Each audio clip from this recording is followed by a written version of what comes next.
Allow me to share with you my companion for the year 2026. Siyempre, nandyan pa rin ang ating gratitude notebook kung saan sinusulat natin yung mga big and small blessings ni Lord araw-araw. We have to develop the attitude of gratitude. I also have a new planner for the year 2026.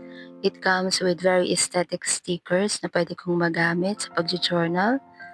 And of course, sa loob niyan, makikita din natin yung iba't ibang bagay na pwede natin isulat like habits to adopt, skills to learn, things to avoid, places to go, people to see, and even books to read.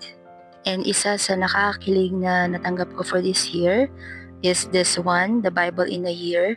It's a 52-week journey through God's Word. So naka-organize na siya per week. Meron ng topic and meron na ding mga passages or scriptures na pwede mong basahin. So meron ka ng guide. It also has like some reflections or reflection questions para makapag-muni-muni ka sa mga bagay na na-realize mo through reading God's Word.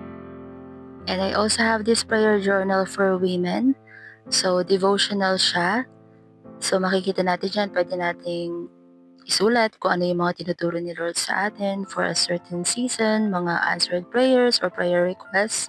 It also comes with a passage or scripture na pwede nating i-meditate o pag-aralan.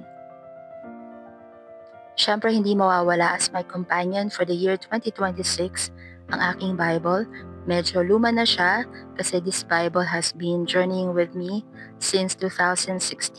Pero ang importante naman makapagbasa tayo ng mga salita ni Lord to get inspiration, get instruction, to hear God's voice. So importante magbabasa tayo ng ating mga Bible for 2026. Patuloy na iangkala natin lahat ng mga decisions natin from the Word of God. And sana, meron din kayo mga companion for the year 2026 to spiritually grow and get closer to Jesus. God bless you.